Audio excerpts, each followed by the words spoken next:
வணக்கம். வைஜத் from Javadupatti Pudur. Power writer அப்படிங்கிற YouTube channel மூலமாக உங்களை மீண்டும் சந்திக்க ரொம்ப மட்டற்ற மகிழ்ச்சி. அத்தோட எங்கள் சேனலை சப்ஸ்கிரைப் பண்ணுங்கள், பெல் பட்டன் அழுத்த மறந்துடாதீங்க. அத்தோட எல்லாத்துக்கும் ஷேர் பண்ணுங்கள். அதாவது பாஜக அப்படின்னாலே சாதிய வன்மம், மத மோதல்கள், மற்றபடி சாதிய கொடுமை, சாதிய தீண்டல்கள், பாலியல் வன்கொடுமை அது ஒரு பக்கம்.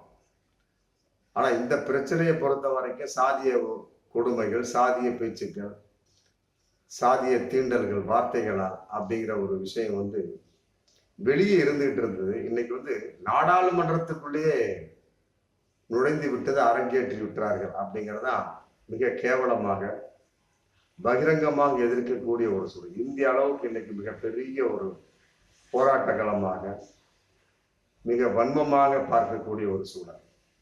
அதாவது ஒரு மனுஷன் என்ன சாதி இருந்தாலும் சரி, என்ன மதமாக இருந்தாலும் இவர்களுக்கு என்ன அப்படிங்கிற கேள்வி வேணும். அதான் மனிதாபிமானம். அதை விட்டு போட்டு நீ என்ன சாதி அப்படின்னு தெரிஞ்சுக்கிட்டு அந்த சாதியை கேவலமாக பேசுவது எந்த அளவுக்கு, அப்ப சாதிய வன்கொடுமை இது.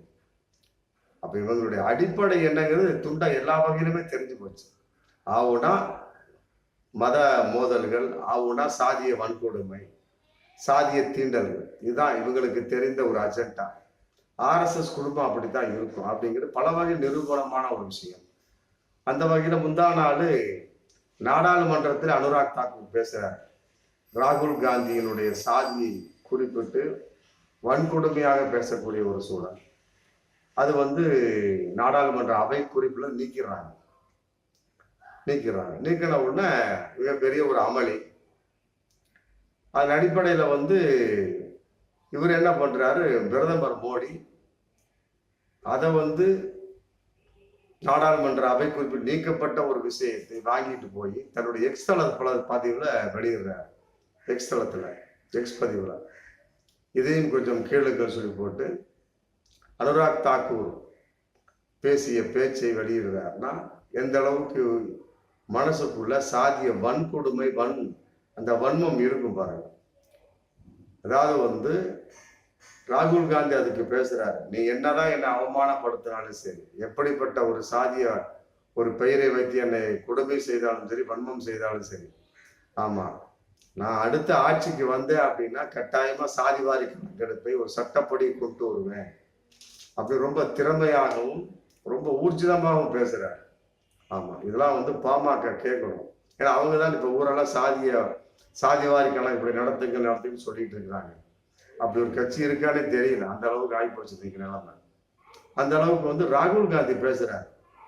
ஆமா, நான் ஆட்சிக்கு வந்தேன் அப்படின்னா இதே அவையில சாதிவாரி கணக்கெடுப்பு சட்டத்தை கொண்டு வருவேன், நடத்துறதுக்கு சட்டத்தை போடுவேன், ஏற்றுவேன், கொண்டு வருவேன் பேசுறாரு. இதையெல்லாம் சேர்ந்து அனுராக் தாக்கூர் பேசிய சாதிய வன்மமான பேச்சையும் சேர்ந்து எக்ஸ் தளத்துல மோடி பிரதமர் மோடி சாதாரண ஆள் கிடையாது, ரோட்ல நடந்து போகக்கூடிய ஒரு சாதாரண ஆள் கிடையாது. அவரு தன்னுடைய எக்ஸ் தளத்துல பதிவிடுறார். பதிவிட்டு இன்னைக்கு பல கோடி பேர் கேட்கக்கூடிய ஒரு சூழல்.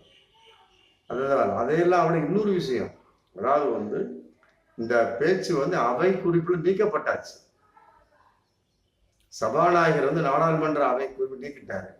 நீக்கினது எப்படி மோடி கையில கிடைச்சது அப்படிங்கிற இன்னைக்கு கேள்வி மிக பிரம்மாண்டமா போயிட்டு இருக்கு. இப்படி ஒவ்வொன்றும் நீக்கினதெல்லாம் கையில கொடுத்து போட்டுக்கிட்டு இருந்தாங்க அப்படின்னா அப்புறம் எதிர்கட்சிக்காரங்க கேட்பாங்க, ஆளுங்கட்சி கொடுப்பார்களா? ஏற்றுக்கொள்ள முடியாத பேசுறது அனுராக் தாக்கூர். அதற்கு விழாவாரியாக விளக்கம் கொடுத்து ராகுல் காந்தி. ரெண்டையும் சேர்ந்து எக்ஸ் தளத்துல பதிவிட்டது மோடி. எவ்வாறு ஒட்டு வரும் புரியலையே. இன்னைக்கு தமிழகத்துல கூட ஒரு கேஸ் போயிட்டு இருக்கு. Savukku Shankar, Felix Gerald. நேர்காணல் கேட்டவர் ஃபெலிக்ஸ் ஜெரால்டு. கேட்ட கேள்விக்கு பதில் சொல்லவர் சவுக்கு சங்கர். இதுல யார் முதல் குற்றவாளினா, யார் கேள்வி கேட்டாங்களோ அவர் தான் முதல் குற்றவாளின்னு போட்டு இன்னைக்கு சென்னை ஹைகோர்ட் தீர்ப்பு சொல்லி மிக பிரம்மாண்டமா போயிட்டு இருக்கு. அதன் அடிப்படையில் இந்த கேஸை டச் பண்ணி பாருங்க. முதல் குற்றவாளி யார் வருகின்றார்? கட்டாயமாக இந்த பேச்சை எடுத்த அந்த அனுராக் தாக்கூர். இரண்டாவதாக அந்த குற்றம் செய்த ஒரு மனோபாவத்துக்கு, அதாவது உரிமை மீறல் கான்செப்ட், அரசியல் சட்டம் 222 அவை நடத்தை விதி 222 கீழ் உரிமை மீறல் சம்பந்தப்பட்ட வகையில மோடி வர்றாரு.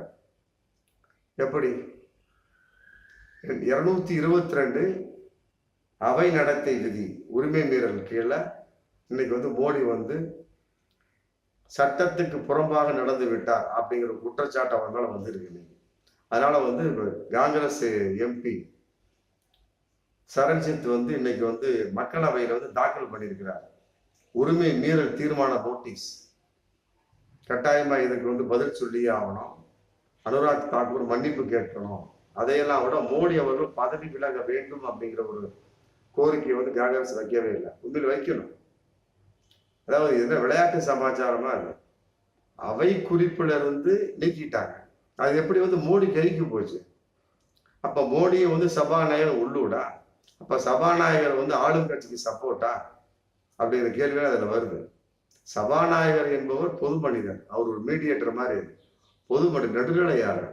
இந்த பக்கமும் பேசக்கூடாது, அந்த பக்கமும் பேசக்கூடாது. சரியான தருணத்தில் கிளீனா அவர் தன்னுடைய ஒரு தீர்ப்பை தர வேண்டும். அப்படி இல்லையே. அனுராக் தாக்கூரும் மற்றபடி வந்து ராகுல் காந்தி பேச்சு வந்து எந்த அளவுக்கு போனது, சாதி பெயரால் பேசப்பட்ட ஒரு பேச்சு எந்த அளவுக்கு வன்கொடுமையாகி எக்ஸலத்துக்கு போச்சு, மோடியோட எக்ஸலத்துக்கு பதிவிட்டிருக்கிறார். அப்ப எந்த அளவுக்கு உரிமை மீறல் அந்த விஷயத்துக்கு ஆளாகி இருக்கிறார் அனுராக் தாக்கூர் என்பதையெல்லாம் விட அதை எவ்வாறு வந்து தவறான வரையில மோடி பயன்படுத்தி விட்டார் அப்படிங்கிற ஒரு குற்றச்சாட்டு இதுல உட்காரு. ஆக 2 பேருமே வந்து குற்றவாளிகள் தான். அனுராக் தாக்கூர் முதல் குற்றவாளி, மோடி 2வது குற்றவாளி அப்படிங்கிற கான்செப்ட் கட்டாயமாக நிலைநிறுத்தப்பட வேண்டும். இருவர் மேலும் கட்டாயமாக என்ன ஒரு தண்டனை ஏற்படுத்தப்பட வேண்டுமோ, நாடாளுமன்ற அவை குறிப்பின் அடிப்படையில் என்ன ஒரு தண்டனை கொடுக்கப்பட வேண்டும், தண்டனை கொடுக்கப்பட வேண்டும். அதையெல்லாம் விட அனுராக் தாக்கூர் கட்டாயமாக மன்னிப்பு கேட்க வேண்டும். மோடி அவர்கள் கட்டாயமாக பதவி விலக வேண்டும். ஒரு பிரதமராக இருந்தாலுமே கூட நீக்கப்பட்ட பகுதி வந்து எப்படி கைக்கு கிடைச்சது அப்படிங்கிற கேள்வி, அதையெல்லாம் விடலாமா ஒரு எக்ஸ்தல பதிவுல? அப்ப வந்து இவர் வந்து சாதி கொடுமைக்கு, சாதி வன்கொடுமைக்கு எந்த அளவுக்கு துணை போகக்கூடியவர் அப்படிங்கிற விஷயம் இருக்கு. அதையெல்லாம் விட அந்த எம்பி கிரண் ரிஜிஜு அப்படிங்கிறவர் பேசியிருக்காரு. அதாவது வந்து அகிலேஷும் ராகுலும் நாடாளுமன்றத்தை விட உயர்ந்தவர்களா அப்படின்னு பேசியிருக்காரு பாருங்க. அப்ப நாடாளுமன்றத்தை விட மோடியும் அனுராக் தாக்கூர் உயர்ந்தவர்களா? இப்படி ஒரு கேள்வி கேட்கலாமே. இதுலயும் வந்து அந்த உயர்ந்தவர்கள் தாழ்ந்தவர்கள் அப்படிங்கிற பேச்சு தான் வருத ஒழிய மனிதாபிமானத்தோடு பேசக்கூடிய பேச்சோ, மற்றபடி வந்து இவர்கள் எந்த அளவுக்கு பேச்சில் சிறந்தவர்கள், கருத்தில் சிறந்தவர்கள் அப்படிங்கிற மாதிரி பேச்சு வரல. உயர்ந்தவர்களா தாழ்ந்தவர்களா? அகிலேஷ் யாதவும் ராகுலும் நாடாளுமன்றத்தை விட உயர்ந்தவர்கள். எந்த அளவுக்கு உயர்ந்தவர்? நாடாளுமன்ற கட்டிடம் அந்த அளவு உயர்ந்ததா போச்சா? நாடாளுமன்ற கட்டிடம் ஒரு காங்கிரீட் கட்டிடத்துக்கும் ஒரு மனுஷனுக்கும் ஒரு வித்தியாசம் இல்லையா? அப்படி பார்க்கின்ற பொழுது மோடி நாடாளுமன்ற கட்டிடத்துல உயர்ந்து விட்டாரா? அனுராக் தாக்கூர் வந்து நாடாளுமன்ற கட்டிடத்தை விட உயர்ந்து விட்டாரா? இல்ல, காங்கிரீட் கட்டிடம் செங்கல்லாலும் சிமெண்டாலும் கட்டப்பட்ட ஒரு காங்கிரீட் கட்டிடத்துக்கும் ஒரு மனுஷனுக்கு வித்தியாசம் தெரியலையா இந்த பாஜக அன்பர்களுக்கு? இதெல்லாம் வந்து கேவலமான ஒரு விஷயம். கிரண் ரிஜிஜு அவர் சொல்றார், ஒரு மனுஷனுக்கும் ஒரு சாதாரண ஒரு கட்டிடத்துக்கு எந்த அளவுக்கு ஒப்பீடு பண்ணி பேசக்கூடிய அளவுக்கு இவருடைய மனோநிலை கீழ்த்தரமாக போய்விட்டது அப்படிங்கிற பார்க்கின்ற பொழுது கட்டாயமா இதெல்லாம் வந்து சாதிய வன்கொடுமை, சாதியின் ஒரு கோர தாண்டவம். ஆமா, மத மோதல்களுக்கு இவர்கள் எந்த அளவுக்கு தூண்டுதலாக இருப்பார்கள், இன்னும் 5 வருஷம் எப்படி போகும் அப்படிங்கிறது தெரியலையே.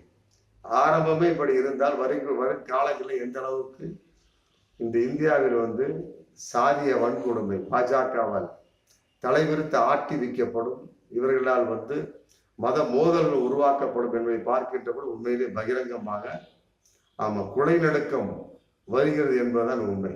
பார்ப்போம் மீண்டும் அடுத்த வீடியோ. நன்றி.